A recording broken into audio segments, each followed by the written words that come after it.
भगवान की जय। गुरुर्ब्रह्मा गुरुर्विष्णु गुरुर्देवो महेश्वरः। गुरुः साक्षात् परं ब्रह्म तस्मै श्री गुरवे नमः। अखण्डमण्डलाकारं व्याप्तं येन चराचरम् तत्पदं दर्शितं येन तस्मै श्री गुरवे नमः। तस्मै श्री गुरवे नमः। श्री सद्गुरुदेव भगवान की जय। गुरुदेव भगवान की कृपा से हम सब श्रीमद् भगवद गीता द्वितीय अध्याय को सुन रहे हैं। द्वितीय अध्याय में अभी तक हम सब श्लोक संख्या 30 तक श्रवण किया। भगवान श्री कृष्ण अर्जुन को आत्मोपदेश द्वितीय अध्याय के श्लोक संख्या 11 से लेकर के श्लोक संख्या 30 तक किया। आत्मा के बारे में बताया। यह आत्मा क्या है?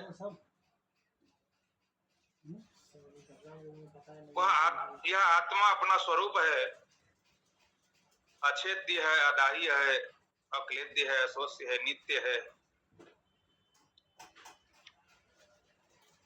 अंत में बताया यह आत्मा के बारे में विलक्षण बात है। दर्शन करने वाला इसको आश्चर्यमय दर्शन करता है। बोलने वाला भी इस आत्मा के बारे में आश्चर्यचकित होकर के बोलता है, यह आश्चर्यमय है। सुनने वाला भी इसको आश्चर्य से सुनता है। और सबसे बड़ा आश्चर्य यह है कि सुन करके भी यह आत्मा को समझ नहीं पाता, अपने आप को समझ नहीं पाता। यह और ज्यादा आश्चर्यचकित है। श्रुत्वापि एनम वेद न चैव कश्चित्। सुन करके भी कई लोग न वेद नहीं जान पाते, कई साधक कि आत्मा क्या है।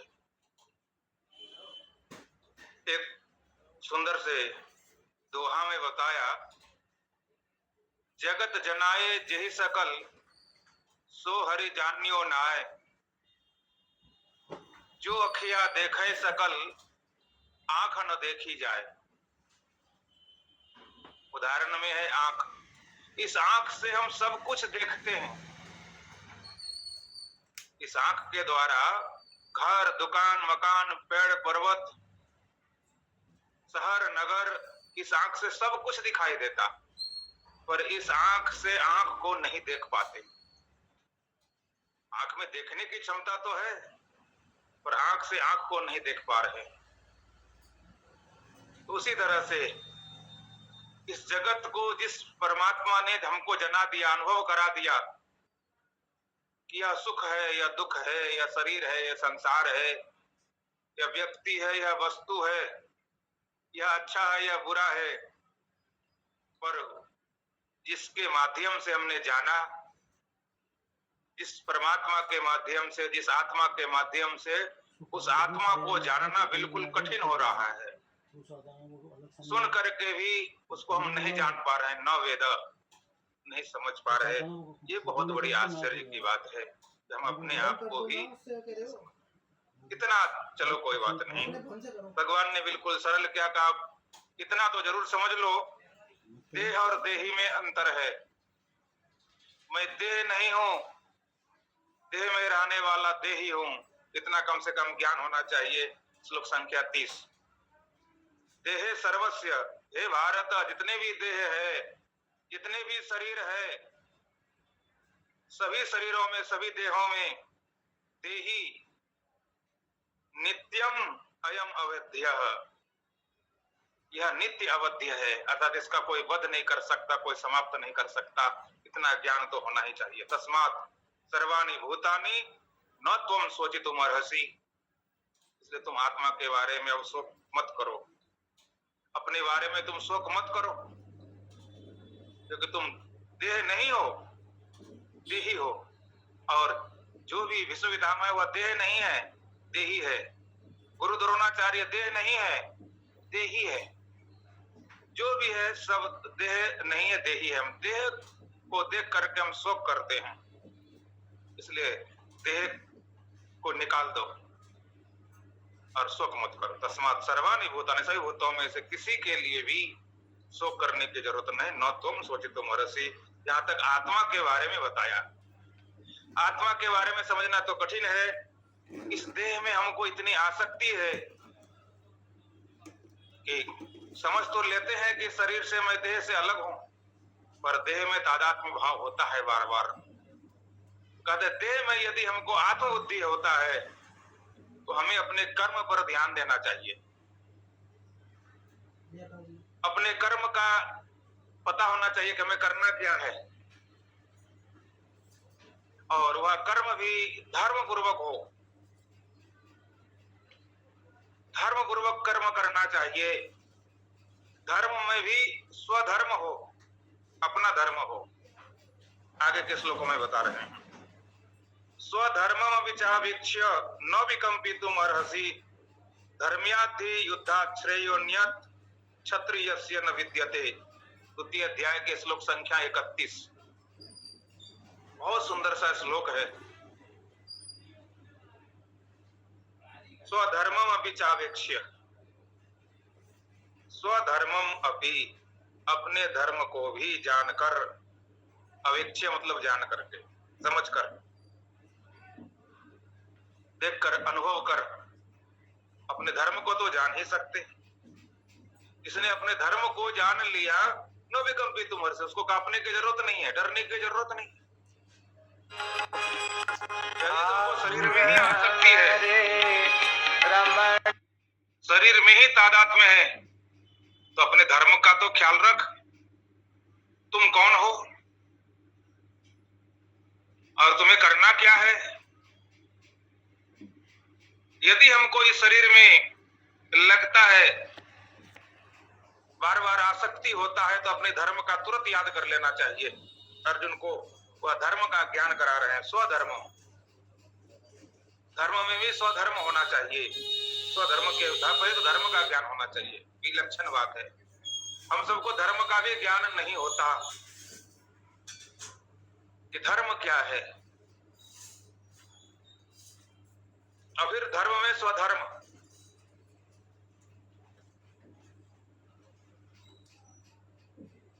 धर्म क्या है इसके बारे में बता रहे हैं।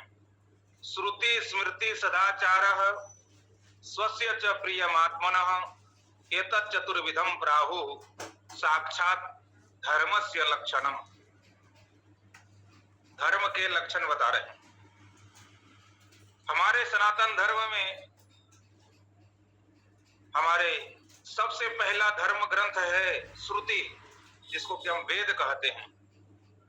हमारे धर्म के लिए प्रमाणिक ग्रंथ, सबसे प्रबल प्रमाण धर्म के लिए, अपना निर्देश करने के लिए, क्या करना चाहिए क्या नहीं करना चाहिए, कब करना चाहिए कैसे करना चाहिए, सबसे प्रबल प्रमाण धर्म के लिए हमारे यहाँ वेद है। इसको कहते हैं श्रुति, सबसे पहला प्रमाण। दूसरा है स्मृति। स्मृति जो है 28 स्मृति है। सर्वप्रथम स्मृति है मनुस्मृति। मनुस्मृति, भृगु स्मृति, याज्ञवल्क्य स्मृति, बहुत से ऋषियों के द्वारा, गर्ग स्मृति, बहुत सारी स्मृति ऋषि मुनियों के द्वारा, जो कि ऋषियों ने तप किया। ऋषि किसको कहते हैं? ऋषयो मंत्र दृष्टारः, जो मंत्र के दृष्टा हो गए, अनुभव कर लिया जिन्होंने वेदों के मंत्रों को, और ध्यान करते ही, तपस्या करते ही उनको अनुभव होने लगा हुआ मंत्र का, और फिर उन्होंने अपना एक ग्रंथ लिखा धर्म के लिए, उसको स्मृति ग्रंथ कहते हैं। तो मनु जी ने भी वह धर्म ग्रंथ लिखे, जिसको कि मनु स्मृति कहते हैं। यह स्मृति ग्रंथ के रूप में भगवान कृष्ण की वाणी भी, गीता भी स्मृति ग्रंथ में आती है। स्मृति भी दूसरा प्रमाण है। तीसरा प्रमाण है धर्म के लिए सदाचार, शिष्टाचार। किसके सामने कैसे बैठना चाहिए, कैसे बोलना चाहिए, कैसे चलना चाहिए, कैसे रहना चाहिए, पिता के लिए क्या व्यवहार करना चाहिए, भाई के लिए क्या व्यवहार करना चाहिए, किसके सामने कितना बोलना चाहिए, कितना नहीं बोलना चाहिए, इस शिष्टाचार का ज्ञान भी हमें होना चाहिए। क्या बोलना चाहिए और क्या नहीं बोलना चाहिए, यह भी हमें ज्ञान होना चाहिए। शिष्टाचार का यदि पता नहीं है, आजकल समाज में धर्म की तो बात बहुत होता है, पर शिष्टाचार का अभाव है।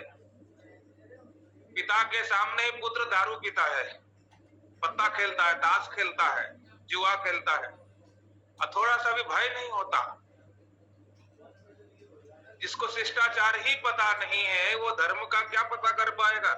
यहाँ पर कहते सदाचार, अपने जीवन को अच्छी तरह से आचरित रखे, मर्यादा में रहें, और बड़े छोटों के सामने कैसे रहना चाहिए, क्या करना चाहिए, यह भी हमारे लिए एक धर्म का प्रमाण है। व्यक्ति के व्यवहार से, व्यक्ति के आचरण से और व्यक्ति के कार्य से पता चल जाता है कि यह धर्मात्मा है या नहीं है। व्यक्ति के वाणी से पता चल जाता है, व्यक्ति के देखने से पता चल जाता है कि यह धर्मात्मा है या नहीं है, इसके अंदर में धर्म का अंश है या नहीं है, वह उनकी दृष्टि बता देती है। इसको कहते हैं सदाचार। ये हमारा तीसरा प्रमाण है। चौथा प्रमाण बहुत विलक्षण है धर्म के लिए, स्वस्य च प्रियम आत्मना। स्वयं हमारे अंदर जो आत्मा है वह हमारे लिए भी एक प्रमाण है। क्या करना चाहिए, क्या नहीं करना चाहिए, हमारे अंदर से भी एक आवाज निकलता है, उसको हमें सुनने के लिए प्रयत्न करना चाहिए। क्या अच्छा है, क्या बुरा है, अंदर आत्मा आवाज देती है, और उसे हमें सुन लिए तो हमें पता चल जाएगा कि धर्म क्या है और अधर्म क्या है। अंदर की आवाज को भी सुनना चाहिए। अंदर की आवाज सुनते ही मन में प्रसन्नता हो जाए और करने के लिए उद्यत हो, खुशी हो, कार्य श्रेष्ठ हो, तो समझ लीजिए हमारे अंदर आत्मा स्वयं भी हम प्रमाण है धर्म के लिए। ये तत्चतुर्विधम प्राहु, ये चार जो है धर्म के लिए साक्षात धर्म से लक्षण भी धर्म लक्षण कहे गए। धर्म के बारे में बहुत लंबी व्याख्या है, फिर भी कुछ कुछ जानने का हम प्रयत्न करेंगे। कहते हैं संसार में सुख और दुख यह धर्म अधर्म से ही निर्धारित होता है। यदि हमने धर्म किया है तो सुख मिलेगा, अधर्म किया है तो दुख मिलेगा, ये निश्चित है। इसलिए सोच करके करना चाहिए। एक धर्म के श्लोक और भी है, सुन लीजिए। धृति क्षमा दमो स्थेयम शौचम इंद्रिय निग्रह धीर विद्या सत्यम क्रोधो दशकम धर्म लक्षणम। 10 धर्म के लक्षण बता रहे हैं एक श्लोक से। सबसे पहले धृति, धैर्य। धैर्य भी हमारे धर्म पर आधारित है। हमारे अंदर कितना धैर्य है, किसी की बात को सुनने के लिए कितना धैर्य है, किसी वस्तु को पाने के लिए कितना धैर्य है, किसी कार्य को करने में हमको कितना धैर्य है, कभी परिस्थिति उत्पन्न हो जाए उसमें हमको कितना धैर्य है। धैर्य होना जरूरी है, यह भी एक धर्म का लक्षण है। धैर्य होना चाहिए। धृति, धारण करने की क्षमता, सहने की क्षमता। क्षमा, कोई हमारे लिए गलत करे फिर भी हम उसके लिए क्षमा कर दें, क्षमा करना भी एक धर्म है। और दम, अपने इंद्रियों को निग्रह करना, एकाग्र करना, समेट करके रखना, बिना मतलब के विषयों में जाने नहीं देना, यह भी एक धर्म है। बिना मतलब की आंखें कुछ न कुछ देखने लग जाती है, समझ लेना धर्म करेगा, वही अधर्म है। निष्प्रयोजन न कहीं देखना चाहिए, निष्प्रयोजन न कहीं सुनना चाहिए, निष्प्रयोजन न कहीं बोलना चाहिए। बिना प्रयोजन के न देखना, न सुनना, न बोलना, न कुछ करना। एक नीति वाक्य है, प्रयोजनम बिना मंदो भी न प्रवर्तते। प्रयोजन के बिना मंद व्यक्ति भी प्रवृत्त नहीं होता। और आजकल का जमाना तो ऐसा है कि बिना मतलब का मोबाइल लिया और कुछ से कुछ देखते रहते हैं, बिना मतलब का मोबाइल लिया कुछ से कुछ बात करते चले जा रहे हैं, कोई प्रयोजन नहीं, समय पास हो रहा है। बाप, ये तो मंद व्यक्तियों से भी गया गुजरा अधर्मी को कहा गया। व्यक्ति मंद हो चलेगा, पर अधर्मी हो तो नहीं चलेगा। मंद व्यक्ति शांत रहेगा, उसका दिमाग ज्यादा खटपट नहीं करता, पर अधर्मी व्यक्ति खुराफाती होता है। वो कब कहां क्या कर देगा वो कहना बहुत मुश्किल है, उसके अंदर धैर्य भी नहीं होती। इसलिए दम अपने इंद्रियों को दमन करना यह एक धर्म है। सत्य का भाषण करना, जो बोले वह सत्य हो, सोच करके बोलना चाहिए। अगर सोची सदा सुखी, विचार करके बोलना चाहिए। शौचम, शुद्धता भी हमारे लिए एक धर्म है। कई लोग शुद्धि अशुद्धि का ध्यान नहीं देता, और आजकल समाज में तो शुद्ध क्या चीज होता है यह पता ही नहीं चलता। विलक्षण बात है, शुद्धि अशुद्धि का ज्ञान बिल्कुल समाप्त होता चला जा रहा है। जिस हाथ से खा रहे हैं उसी हाथ से भोजन भी बना रहे हैं, उसी हाथ से कपड़े भी छू रहे हैं, पता ही नहीं चलता। बहुत विलक्षण, अब क्या कहा जाए। शुद्धता में सफाई में बहुत अंतर है, याद रखिए। थोड़ा सा उदाहरण देके बताता हूं। एक बाल्टी पानी है, एक व्यक्ति खड़ा है उसके सामने, थूक दीजिए उस बाल्टी में। उसी बाल्टी से एक गिलास पानी निकाल करके उसको पीने के लिए दीजिए। जिसने देख लिया इसने पानी में थूक दिया है, उस पानी को आप उसको पीने के लिए देंगे तो नहीं पिएगा, जो उसने देखा है थूकते हुए। देखिए पानी क्या गंदा हो गया। जिसने नहीं देखा, थूक भी तो हमारे मुंह का लार भी तो पानी है और बाल्टी में भी पानी है। जिसने नहीं देखा थूकते हुए, तो कोई भी आएगा बाल्टी में पानी है पीने के लायक है, तुरंत उसमें डुबाएगा गिलास और उठाएगा और पी लेगा। पानी तो साफ है, पीने में कोई खराब लगा, खट्टा लगा, क्या स्वाद बिगड़ा? क्या स्वाद नहीं बिगड़ा, देखने में भी कुछ भी परिवर्तन नहीं हुआ, क्योंकि मुंह का भी पानी पानी है, बाल्टी का पानी भी पानी है। सफाई भी जैसा था वैसे ही रहा, पर शुद्धि नहीं रही, शुद्ध नहीं रहा। जिस गिलास से मुंह लगा के पानी पीते हैं उसी गिलास को तुरंत उस घड़ा में, उस बर्तन में डुबा देते हैं, जूठा हो जाता है।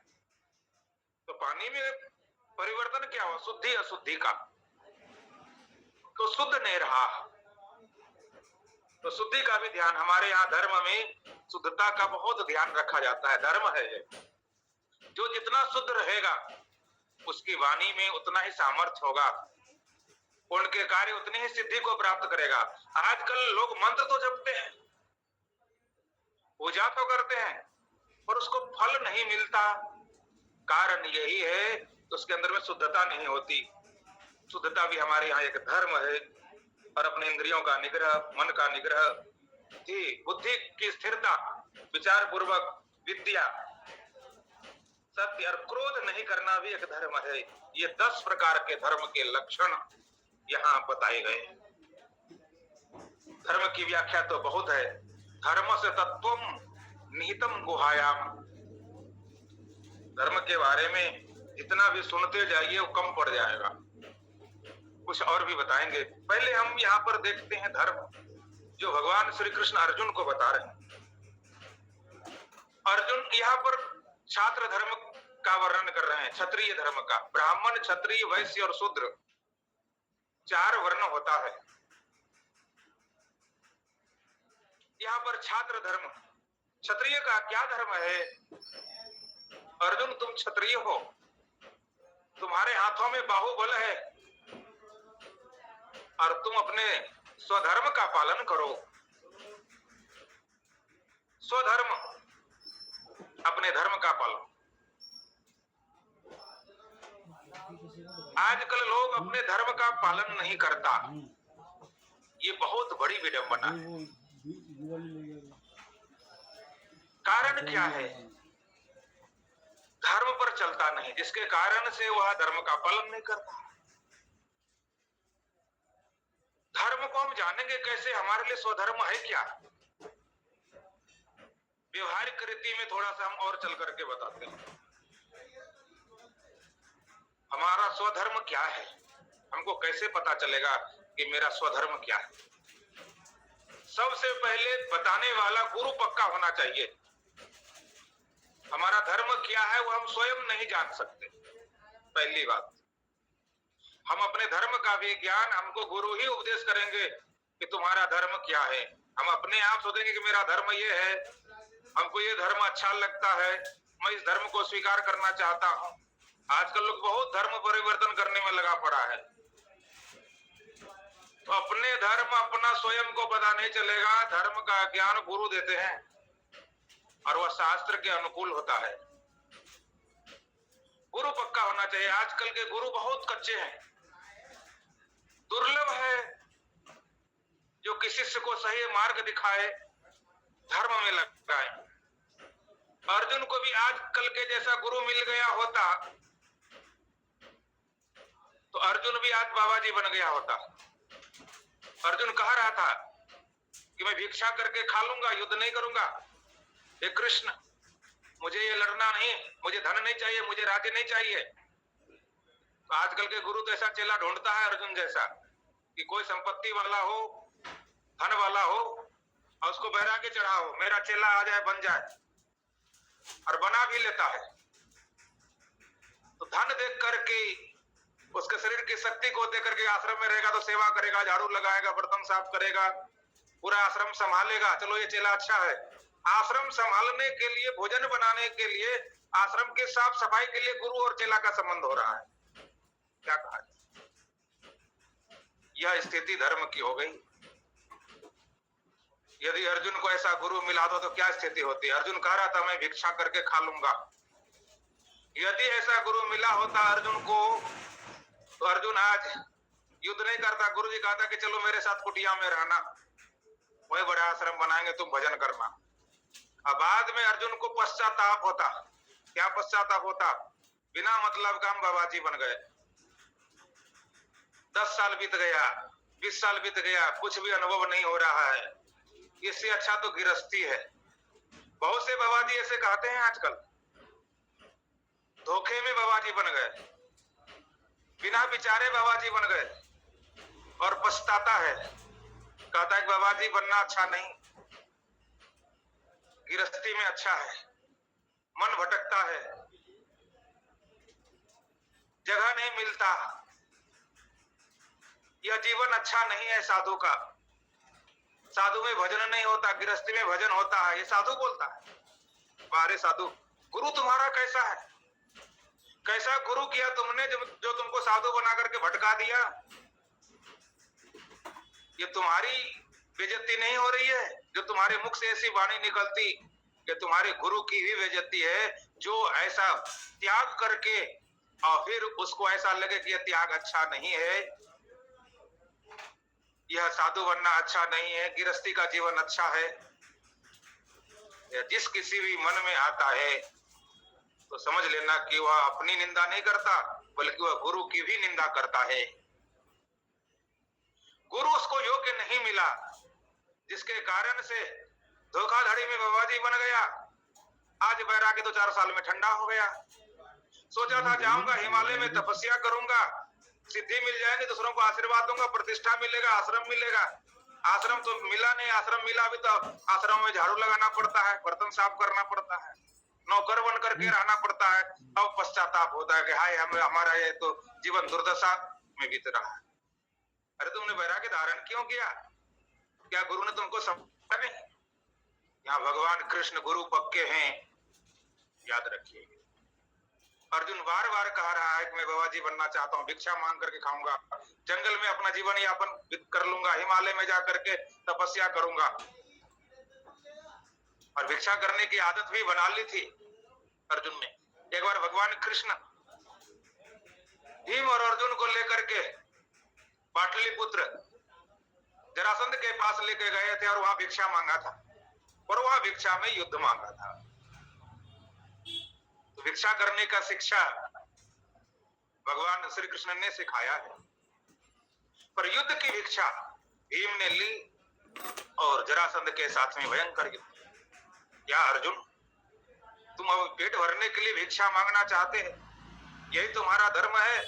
तुम्हारा वास्तव में धर्म नहीं। और यदि तुम इस छात्र धर्म को छोड़कर और तुमने वह भिक्षावृत्ति के धर्म को अपना लिया तो तुम्हारा वैराग्य जैसे ठंडा होगा। जीवन तो जीना इतना आसान नहीं होता, वैराग्य तुरंत ठंडा जाता है, भगवान की प्राप्ति इतनी जल्दी नहीं होती। जीवन तपता है, जब तक यह जीवन तपता नहीं तब तक जीवन में अनुभूति नहीं होती। वो तो कई जन्मों का जो संस्कार होता है, पूर्ण वैराग्य होता है, उसी के अंदर में यह अनुभूति होती है। अन्यथा तो यह मार्ग से भटक जाता है और बाबाजियों का फिर ढेर लग जाता है। आजकल तो बोलो ही मत क्या। चलिए, अर्जुन पक्के गुरु के शिष्य हैं, भगवान कृष्ण जैसे गुरु को बनाया।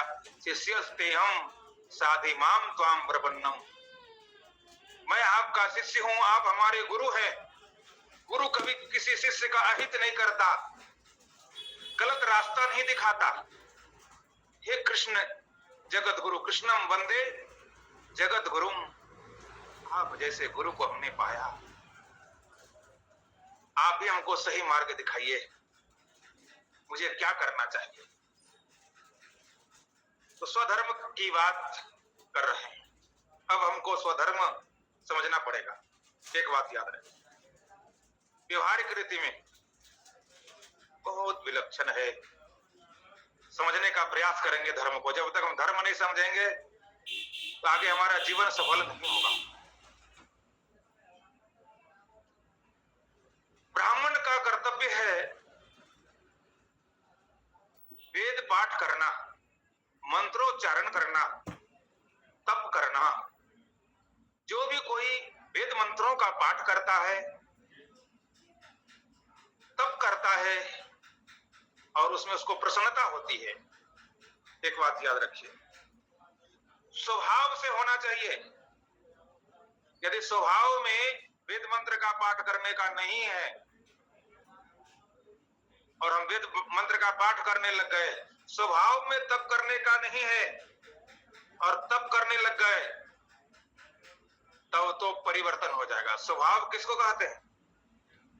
स्वभाव का अर्थ मतलब और समझिए, जैसे अग्नि का स्वभाव है उष्ण गर्म होना, जल का स्वभाव है शीतल शीतल होना। जल का स्वभाव है शीतल, पर इसको हम कभी कभी चूल्हे पर चढ़ा देते तो क्या हो जाता है? वो गर्म हो जाता है, उबलने लगता है, और उसमें अंगुली भी डालेंगे, हाथ भी डालेंगे तो जल जाएगा। अब वह जल जलाने का काम करने लग गया, गर्म हो गया। पर वो जल गर्म कब तक रहेगा? घंटा आधा घंटा बस, उसके बाद नहीं। घंटा आधा घंटा के बाद समाप्त हो जाएगा। तो जल का स्वभाव है शीतल, घंटा 2 घंटा के लिए गर्म हो गया तो कहानी खत्म। जिस तरह से जल थोड़ा देर के लिए गर्म होता है, उसी तरह से हम सब के मन में भी थोड़ा देर के लिए वैराग्य चढ़ जाता है। साल 2 साल के लिए, 6 महीने के लिए, 2-4 दिन के लिए, फिर वह ठंडा हो जाता है। लगता है कि मैं भी बड़ा तपस्वी बन जाऊं, ध्यान करने के लिए बैठ गए। ध्यान करने का स्वभाव तो है नहीं, बना ही नहीं स्वभाव। भागवत के महात्म्य में बहुत सुंदर वर्णन किया है, जिसने अपने मन पर विजय प्राप्त नहीं किया और वह ध्यान करने के लिए बैठ जाए तो कहते हैं उस ध्यान के फल समाप्त हो गए, ध्यान का फल गया।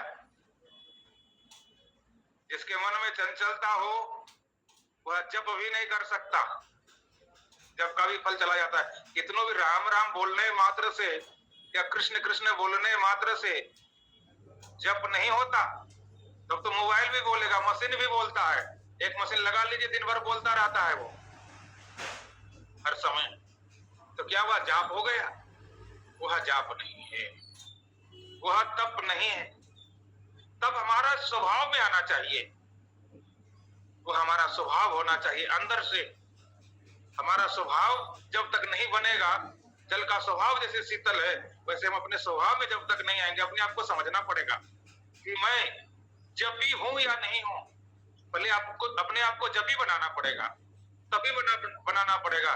तब जप में बैठे, तब तप में बैठे, तो हम जपी और तपी। तो स्वभाव में, स्वभाव को कैसे हम पता करें, मेरा स्वभाव क्या है? पहले हमने बताया था, गुरु के बिना मार्ग नहीं मिलता।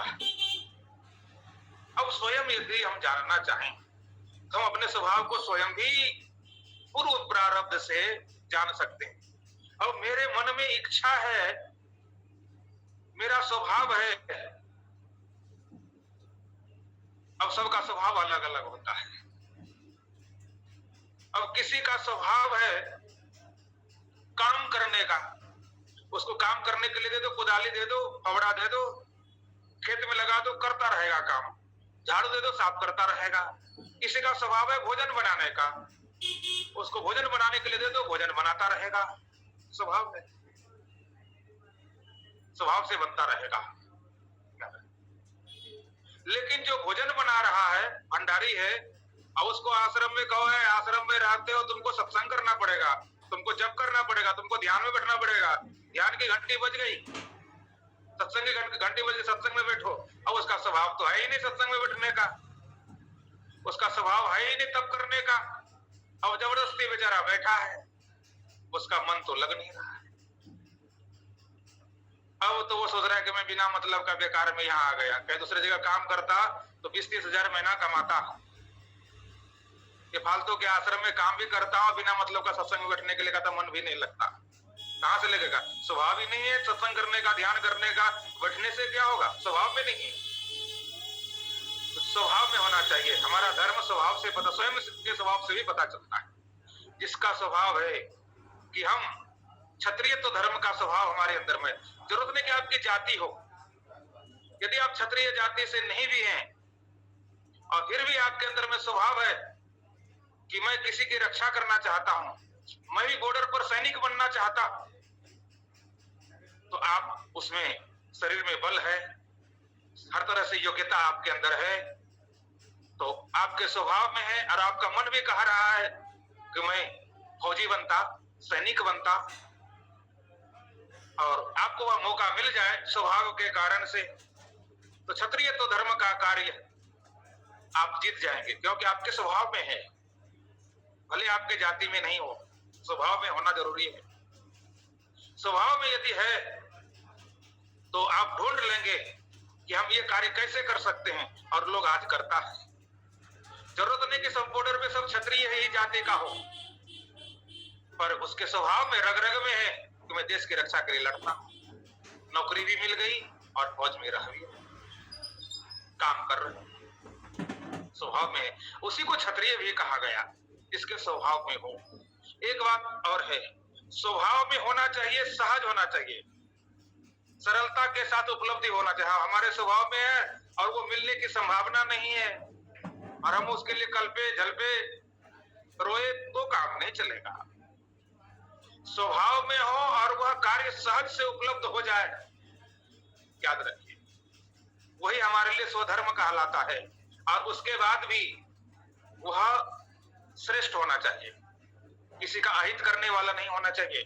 स्वभाव में हो, सहज हो और हितकर हो, श्रेष्ठ हो। तो जो क्षत्रिय का काम बॉर्डर पर सैनिक करता है, वह वास्तव में क्षत्रिय है, भले वह जाति से हो या ना हो। उसमें क्षत्रिय का रग रग में, स्वभाव में दौड़ता है, उसको खुशी भी होती है, वह प्राण देने के लिए तैयार है, बॉर्डर पे लड़ता रहता है, बंदूक चलाता रहता है। उसको भय नहीं होता कि मेरे सामने शत्रु आएगा तो मैं बंदूक कैसे चलाऊं, उसको, वो भी मनुष्य है, मैं भी मनुष्य हूं। तो वहां मनुष्य स्वभाव को, मानव स्वभाव को लेकर के यदि सैनिक बॉर्डर पर दया भाव दिखाने लग जाए शत्रु के साथ, तो क्या देश की रक्षा होगी? नहीं।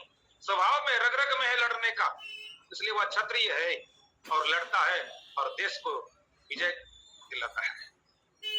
वह सैनिक यदि वीर गति को भी प्राप्त कर जाता है तो कहते लोग भूतपूर्व सैनिक, उसको सम्मान मिलता है क्योंकि वह क्षत्रिय है। उसी तरह से अर्जुन, तुम क्षत्रिय हो, तुम्हारे स्वभाव में, तुम्हारे रग रग में है, तुम लड़ने के लिए तुरंत धनुष उठा लेते हो, और कहीं किसी की रक्षा करनी हो तो फिर भी तुम आगे बढ़ जाते हो। आज तुम पीछे कैसे हट गया? ये तुम्हारे अंदर ऐसी स्थिति कैसे आ गई जिसके अंदर यह स्वभाव होता है कि मेरा प्राण भी चला जाए तो फिर मैं दूसरों की रक्षा करूं। रक्षा करने का स्वभाव जिसके अंदर में हो वह क्षत्रिय है। चाहे वह क्षत्रिय कुल में जन्म नहीं भी लिया हो, उसके स्वभाव में है और उसको वह प्रसन्नता होगी। और जिसमें ब्राह्मण कुल में जन्म लिया और ब्राह्मण का स्वभाव नहीं है और फिर वो सोचेगा मैं पाठ करूं, तो संभव ही नहीं और करता भी नहीं। सभी ब्राह्मण थोड़े कि वेद पाठ करता है, उसके स्वभाव में नहीं है। और जबरदस्ती उसको माता पिता ने पकड़ करके, ना तुम ब्राह्मण कुल में जन्म लिया है, तुमको वेद पाठ करना पड़ेगा, तुमको तप करना पड़ेगा, तो बेचारे के स्वभाव में नहीं है, तो बिना मतलब का वो पंडित जी बन भी नहीं पाता, दूसरों का कल्याण नहीं कर पाता और दर दर ठोकरे भी खाता है। ऐसे बहुत दिख रहा है। जाति से तो है पर स्वभाव से नहीं है। अस्वभाव से नहीं है तो वो उतना सीख नहीं पाता है। अब पेट चलाना, जीवन चलाना, परिवार चलाना कठिन हो जाता है। सिर्फ हम जाति के अभिमान में रह करके यदि कार्य करने लग जाए तो सभी ब्राह्मण सिर्फ वेद पाठ करने लग जाए, पूजा पाठ करने लग जाए और उसके स्वभाव में मिलेगा नहीं। 10% ही स्वभाव में मिलता, इसलिए 10% ब्राह्मण ही वेद पाठ करते हैं और 90% ब्राह्मण भी कुछ सैनिक में जाते हैं, कुछ व्यापार में जाते हैं, कुछ अन्य कार्य में, कमाने में वैश्य का भी काम करते हैं, धंधा बिजनेस करते हैं, व्यापार करते हैं। उसके स्वभाव में बनिया का है, वैश्य का है। आखिर वह भले जाति से ब्राह्मण हो पर वो है वैश्य, उसके स्वभाव में, रग रग में, कि और सहजता के साथ उसको वह बिजनेस व्यापार मिला। और नौकरी करने का जिसको स्वभाव है, चाहे वह ब्राह्मण, क्षत्रिय, वैश्य, शूद्र कोई भी हो, पर वास्तव में यदि नौकरी करने का स्वभाव है, किसी के अधीन रहने का यदि स्वभाव है, वो शूद्र है। स्वाधीन नहीं, पराधीन रहना चाहता है, काम करना चाहता है, नौकरी ढूंढता। आजकल ज्यादातर तुम लोग स्वभाव में होना चाहिए। अर्जुन, तुम्हारे स्वभाव, तुम जाति से भी क्षत्रिय हो, छत्रानी के पुत्र हो, पृथा के पुत्र हो, कुंती के पुत्र हो, तुम जाति से भी क्षत्रिय हो और तुम्हारे स्वभाव से भी तुम क्षत्रिय हो। जो कोई जाति से भी क्षत्रिय हो और स्वभाव से भी क्षत्रिय हो, फिर कहना क्या है? उसकी तो एक अलग विलक्षणता होती है। फिर तो तुम बहुत विलक्षण हो। राजा दिलीप जाति से भी क्षत्रिय था और स्वभाव से भी क्षत्रिय था। एक बार सिंह दहाड़ा गैया को खाने के लिए, तुरंत दिलीप ने देखा घरे गौ की हत्या हो जाएगी, तुरंत गौ के सामने अपना सिर टेक दिया और गाय को पीछे कर दिया और शेर को कहा, यदि तुम्हें भूख लगी है तो मुझे खाओ, गाय को मैं खाने नहीं दूंगा, गाय की मैं रक्षा करूंगा। देखिए, गौ रक्षा किसको कहते हैं? आजकल गाय के नाम से चिल्लाते बहुत है, बोलते बहुत है, गाय का एक धंधा बना लिया है, पर गाय के लिए लड़ता कितना है, करता कितना है, ये तो वही जाने। राजा दिलीप ने गौ की रक्षा के लिए अपना प्राण शेर के सामने समर्पित कर दिया कि आपको पेट भरना है, मेरा मांस खा करके आप पेट भर लीजिए। रघुवंश काव्य में कहा गया, इसकी कहानी अन्य अन्य जगह बहुत जगह है। इसको कहते हैं क्षत्रिय। क्षत्रिय कभी पीछे नहीं हटता धर्म की रक्षा के लिए, वो अपना प्राण भी न्यौछावर कर देता है। अर्जुन, न विकम्पितुम अर्हसि स्वधर्मम अपि चावेक्ष्य, अपने धर्म को भी यदि तुम देखते हो, तुम जाति से भी यदि धर्म देखते हो तो पर भी, स्वभाव से भी यदि देखते हो तो भी, दोनों तरह से भी हो, तुम जाति से भी, स्वधर्मम अपि, स्वधर्म का भी अवेक्ष्य। अवेक्ष्य मतलब देख कर, जान कर, अनुभव कर, अपने धर्म को, अपने स्वभाव को जान करके। अपना स्वभाव ही हमारा धर्म है। अस्वभाव मतलब अस्थायी होना चाहिए, ये नहीं कि साल 2 साल में फिर बदल जाए। स्वभाव जैसे जल का स्वभाव हमने बताया शीतल है, सदा सदा के लिए है, वैसे हमारा स्वभाव स्वयं का पता हो तो ठीक, नहीं तो गुरु से पता कर लेना चाहिए। यदि कुल परंपरा यदि धर्मगत है तो उसको स्वभाव घर से ही पता चलता है। तो अपने स्वभाव को जानने कर और न विकंपित, लोगों को कांपना नहीं चाहिए। अरे कांपता है कोई बॉर्डर पर रहने वाला सैनिक, यदि कांपने लग जाए, थरथर करने लग जाए बंदूक लेकर के, तो शोभा देगी क्या? वो सैनिक कहलाएगा? कोई पुलिस, कोई रक्षक किसी राज्य में, किसी जिला में कोई बदमाश को देख करके, डाकू को देख करके वो पीछे हट जाए, डर जाए, तो क्या उसको पुलिस कहेंगे, उसको रक्षक कहेंगे? वो वास्तव में उसके स्वभाव में नहीं है। और आजकल ऐसे देखा भी जाता है, बहुत से ऐसे पुलिस, ऐसे रक्षक न जाति के गुण को मान पाता है, न स्वभाव के गुण को। बस नौकरी के चक्कर में पैसा देकर के, घूस देकर के कहीं पुलिस की नौकरी पकड़ ली, 50-60 हजार महीना मिलने लग गया। अब तो कोई डाकू बदमाश भी मिल गया तो उसे तुरंत अपना सिर झुका लिया, कह दिया तुम इधर नहीं आ सकते हो। कहा कि ठीक है मैं नहीं आऊंगा। डाकू बदमाश किसी को मार रहा है तो मार रहा है। अरे तुम जब पुलिस बने हो, तुमको सरकार अधिकार दिया है, तुम क्षत्रिय का काम करने के लिए तुमने जब लिया, तुम्हारे रग रग में, तुम्हारे खून में दौड़ना चाहिए। काहे के लिए बंदूक उठाया? क्यों पुलिस बने? यदि तुम क्षत्रिय, तुम्हारे स्वभाव में नहीं है, तुम्हारे खून में नहीं है, तुम्हारे अंदर गुण नहीं है लड़ने का और बदमाशों का सामना करने का, तो तुम पुलिस बनने के लायक नहीं। बहुत से ऐसे विफल होता है। तो नाम मात्र का ऐसे रक्षक भी देखा गया है, तो वो पश्चाताप भी करता है, पुलिस की नौकरी तो हमने ले लिया पर मन नहीं लगता, किसी तरह ड्यूटी करनी पड़ती है, हाजिरी बनानी पड़ती है। तो वह व्यक्ति दुखी होता है जिसके स्वभाव में नहीं हो और वह काम उसको मिल जाए। जिसके स्वभाव में जो काम नहीं हो और वो काम माता पिता के कहने पर कर रहा हो, समाज के कहने पर कर रहा हो, या पैसे के लोभ के कारण से वह कर रहा हो, तो उसका जिंदगी समझ लीजिए अधूरा है। पद प्रतिष्ठा के लिए यदि कर रहा हो और स्वभाव में नहीं है तो समझ लीजिए उसकी जिंदगी अधूरा, उसको जीवन में सुख नहीं मिलेगा। इसलिए स्वभाव में भी होना चाहिए। स्वधर्मम अपि स्वभावम अपि, स्वभाव में भी, स्वधर्म में भी अपने आप को भी देख करके अवेक्ष्य न विकंपितुम, इसमें तुम्हें कांपने की जरूरत नहीं, थरथराने की जरूरत नहीं, डरने की जरूरत नहीं है। धर्म्याद्धि युद्धात् श्रेयोन्यत् क्षत्रियस्य न विद्यते। क्षत्रियस्य, क्षत्रिय का अन्यत् धर्म्यात् युद्धात्, धर्म पूर्वक युद्ध यदि क्षत्रिय के लिए उपलब्ध हो जाए तो इससे जरा बड़ा और कुछ नहीं हो सकता उसके लिए। बड़े भाग्यशाली क्षत्रिय को धर्म पूर्वक युद्ध मिलता है, याद रखिए। जो भाग्यशाली होता है, वो बॉर्डर पे लड़ रहा हो और देश के सामना कर रहा हो, और वो भाग्यशाली है यदि उसने वीर सैनिक बन करके दूसरे देश वाले सैनिकों को हरा दिया हो, तो वो बहुत भाग्यशाली है। उसके ऐसा भाग्यशाली कोई नहीं। अर्जुन तुम भाग्यशाली हो, तुम्हारा नाम स्वर्ण अक्षरों में लिखा जाएगा। तुम लड़ करके तो देखो, आगे बढ़ करके तो देखो, तुम्हारे अंदर किसी चीज की कमी नहीं है। तुम अपने साहस को कैसे गिरा दिया? इसके जैसा तो और कुछ है ही नहीं। धर्म पूर्वक यह युद्ध है, अधर्म पूर्वक नहीं है।